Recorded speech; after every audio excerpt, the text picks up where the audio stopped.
nagkakabahabahagi tayo, ay hindi mo maisusulong ang kapayapaan. Kasi na.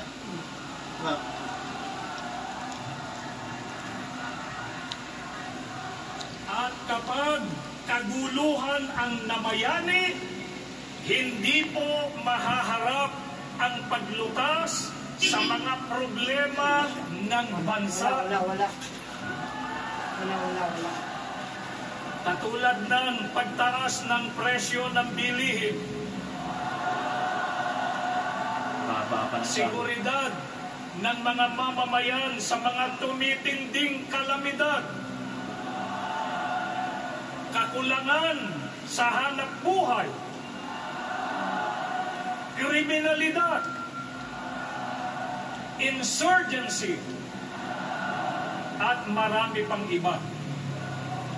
Ang mga ito'y nakapagpapalala lamang sa krisis pang-ekonomiya at nagpapabigat sa mabigat ng kalagayan ng pamumuhay ng karaniwang Pilipino.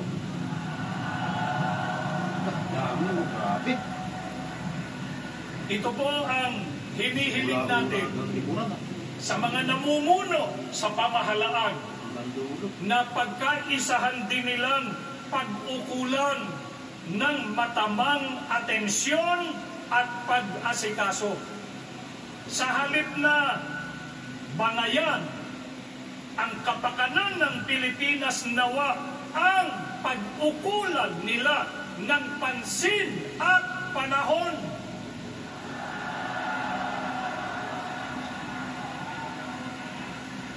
Kaya kahit matapos na itong ating isinasagawa ngayon, na sama-sama at mapayapang pagkilos para sa kapayapaan, ang ating mga panalangin sa Panginoon Diyos ay basbasan niya ang ating bansa ng kapayapaan.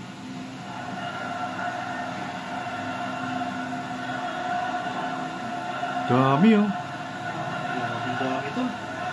Kaya nga po dami. Dami. Tanglawan nawa niya ang kaisipan ng mga namiminuno sa ating bansa upang balikatin nila ang Uy. Commercial. Tagay mo na yung ano. Tagay mo na yung barangay.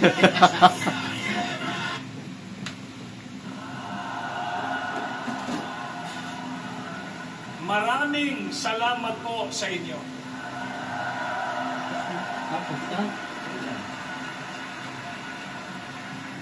Nandiyan ba si Sir? Wala.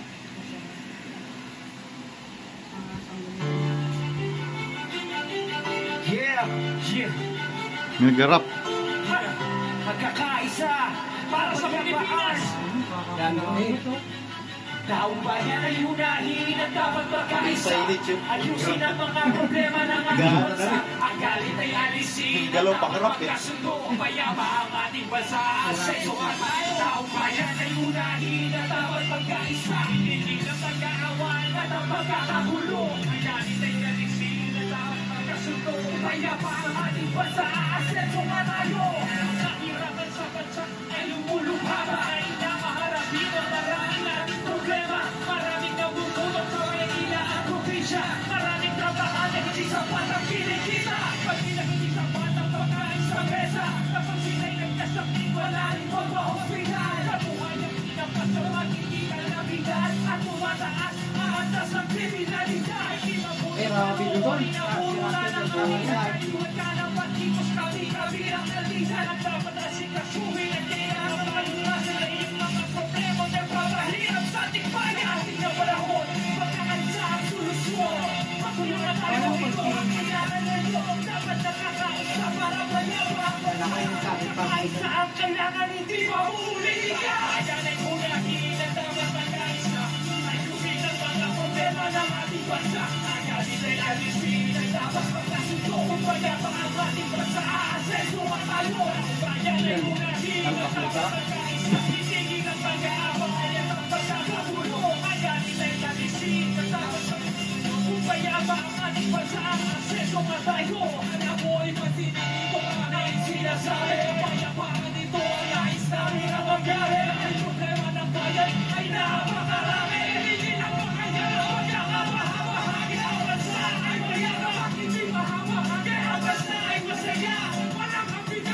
Center rin talaga yung kanila eh.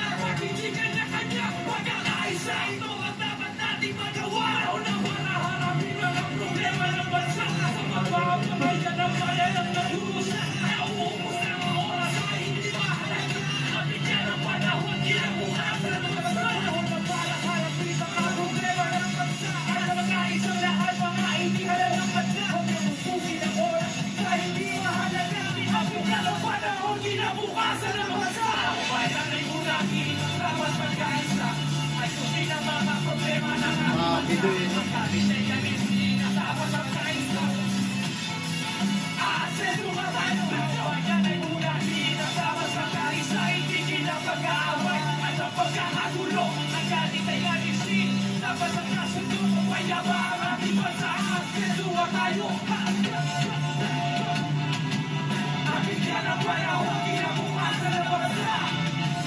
Dapat nga andyan din siya yung isang na flip-topper din. Kung maraming tato, price tag. Andyan na si Rapido eh. Dapat andyan din si price tag. Sa Republic ah. Kapatid din yun eh, no? Kagumalo ka naman ganyan. Muli po, magandang hapon sa inyong lahat. Sige, Pedro sa baka. Tulad po ng alam natin, ang layunin ng pambansang rally na ito ay para sa kapayapaan. Kapayapaan ng ating bansa. Ngunit, ang tunay na kapayapaan ay makakamtan lamang kung ang batas ay irerespeto at paiiralin. Hindi po tayo laban sa anumang proseso ng paglilitis, anuman ito. Kailanman at ito po naaayon, sumusunod sa batas. Kaya, upang magbigay linaw ukol sa diwa at kahalagahan ng pagpapairal at pagsunod sa rule of law, na sa sandigan ng kapayapaan tungo sa ikalulutas ng maraming problemang kinakaharap ng ating bansa, atin pong pakinggan ang isa po nating kapatid na abogado. Narito po si kapatid na Rodante Marcoleta. Kuleta. Kuleta. Kuleta. Kuleta. Maganda. Pagkakapag na.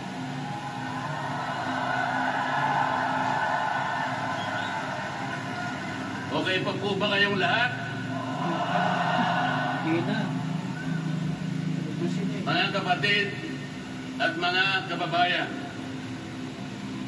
malinaw po nating narinig sa pambungad na pananalita ng kapatid na Edwil Zabala ang pinakalayunin ng malakihang pagkilos na ating sama-samang isinasagawa sa araw na ito. Nais nating katawanin ang nagkakaisang damdamin ng milyon-milyong Pilipino at isatinig ang kanilang pinag-isang mithiin para sa isang mapayapa at nagkakaisang Pilipinas. Kaugnay nito, binanggit din po ang ating kagustuhan na ipaalam sa mga opisyales ng ating pamahalaan ang ninanais at pinapangarap na maayos at epektibong paglilingkod at paglutas sa lumalalang kahirapan na pinalubha pa ng katiwalian at korupsyon, kalamidad, kriminalidad, pangayang pampolitika at iba pa.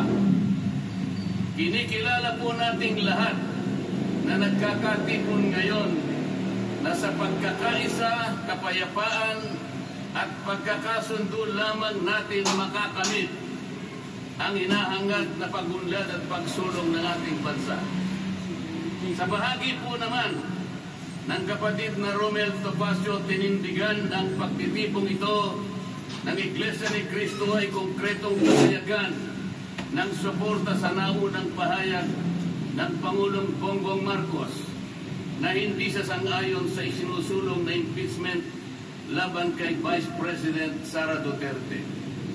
Kinatigan din po ng Iglesia ni Cristo ang posisyon ng Pangulo na ang impeachment ay hindi makapagdudulot ng kabutihan sa buhay ng kahit isang Pilipino.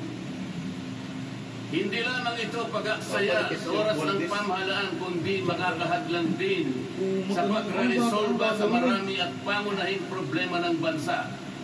Mataas na presyo ng bilihin, Huwag ka nakakaulang. mababang kalidad ng edukasyon, infrastruktura, serbisyong pangmedikal, kriminalidad, seguridad at iba pa. Higit sa lahat, ang pagsusulong ng impeachment ay mauwi lamang sa pagtatalo-talo at pagkakampi-kampi, hindi lamang ng mga mamamayan, kundi pati na rin ng mga opisyalis ng gobyerno. Ipinaalala rin na kapag nagtatalo-talo ang mga nasa pamahalaan, apektado ang taong bayan, at kapag magulo ang bansa, ang mga tao ang kawawa.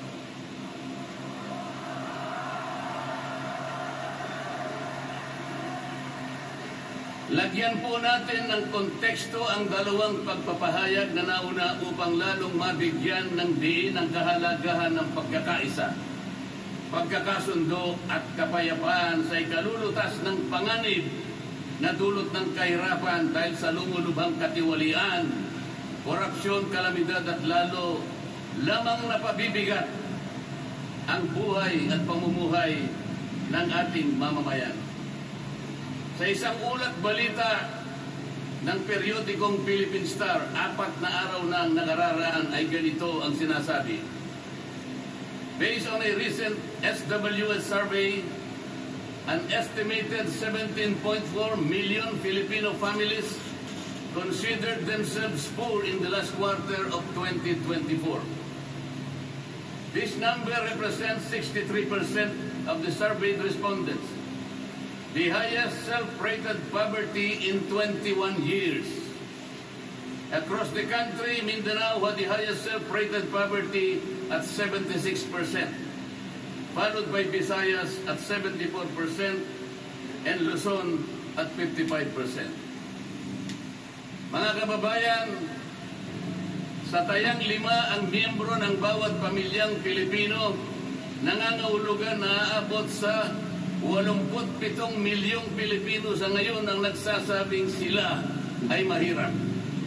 Katumbas ito ng 75% ng ating populasyon ngayon na tinatayang 116 million o mahigit pa. Gusto ko pong banggitin sa inyo at kailangan malaman ninyo na sa taong ito ang ating national budget ay nagkakahalaga ng 6.3 trillion pesos. Ito po ang ating national spending. Ang ibig sabihin, ito pong halagang ito ang gagamitin dapat ng pamahalaan upang tugunin ang lahat ng pangangailangan, pangkabuhayan, panglipunan, pangkalusugan, pangedukasyon, pangseguridad, lahat ng kakailanganin alang-alang sa kapakanan ng bawat isang Pilipino. 6.3 trillion pesos. Ngunit, ang tinatayang magiging income lang ng ating bansa ay kulang pa sa 5 trilyong piso. Ang ibig pong sabihin, meron tayong deficit. Meron tayong kakulangan na 1.5 trillion pesos. Ito po ang ating ipangungutang sa taong ito. 1.5 trillion pesos. Ibig sabihin po, bawat araw tayo igagasta ng 17.6 billion pesos. Yun po yung ating gasta. Araw-araw. Ngunit ang ating kinikita ng bansa ay 13.4 billion pesos lamang. Sa makatwid, ang uutangin natin araw-araw ay 4.2 billion pesos. Laki, no? Kailangan isang upo. Katumbas ng 175 milyon pesos bawat Kailan umpisa na yung ano? oras. Nagsiuwi yan. Napakabigat po Oh, na hinaharap tapos na. na hamon at problema ng ating bansa. Hindi po biro-biro ito. Ito po'y pananagutan po ng ating mga opisyalis. Hindi po pwedeng talikuran ito. Ganito na po kalala ang problema pang-ekonomiya ng ating bansa. Sige, iuwi mo na araw ko. Ngunit- Yung Tupperware lang. Hindi po yata ganito Dami ang po. naging direksyon. Sabi ka na. Sapagkat sa halip na Dami po nagsisiuwi yan. unahin ang mga binanggit nating malalaking problema na kinakaharap ng ating bansa.